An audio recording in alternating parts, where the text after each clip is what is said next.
So my name is Nora, and I'm the director of the Center for Irish Music now, but I became the director through being an artist and being a musician.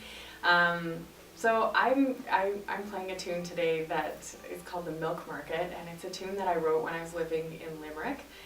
From 2005 to 2007, I did a master's degree in Irish traditional music performance. Imagine there being such a thing. It's called the Irish World Academy of Music and Dance in Limerick. So I was there, and I had to put together performances and all sorts of things while I was there. And so I decided to write this tune while I was living there. So I wrote it when I was in my kitchen in Limerick, and I was thinking about doing an album when I finished. So I think it was May at the time. It was the springtime, and it was beautiful. It was a Saturday morning, sunny Saturday morning, and I was dating Brian at the time, and I was trying to think of a tune that might be great for us to play together, and a tune that we might be able to put on a CD. I thought it would be lovely to have a tune that I wrote, because I play mostly traditional music and mostly music that other people have written. So I thought it would be fun to have something that I had written. And so I wrote this tune, and I suppose I didn't really think that much about it before I composed it.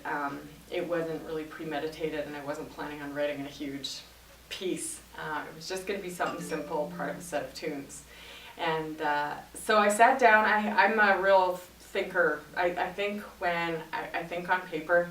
So I had like a sheet of manuscript in front of me, and I was thinking about tunes that I really like, and I love jigs, and I love jigs that don't start on the one chord. There's a tune called The Lark in the Strand.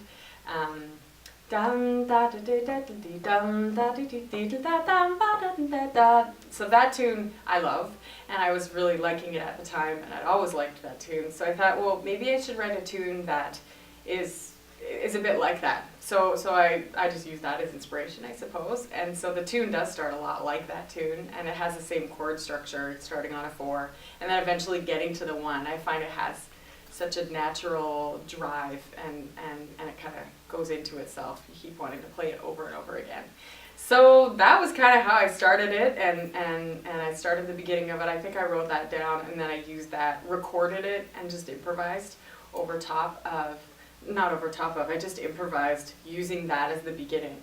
And over, I don't know, I think I only recorded it a few times, me improvising a regular jig, A, A, B, B. And the A part came really easily, and then the B part is always a little bit harder, and this was no exception. So it took a while to figure out what the B part was. And so I wrote the whole thing down. Once I had listened to it and kind of evaluated what parts I liked, I kind of picked out the bits that I really liked, and that was the tune. I wrote it down, let it sit for a long time. I played it like crazy that day. It was really like a one sitting thing. But then I let it sit, I let it kind of go around in my mind. I think I recorded it on my phone and listened to it on my iPod, going to university and coming back, and yeah. So that was, and when I came back to it, I really liked it. I sent it to Brian, and he liked it as well. And so when we got together again, he was here in Minnesota, I was over in Ireland. We tried playing it together, and I loved it, and I loved playing it with him, and I still do.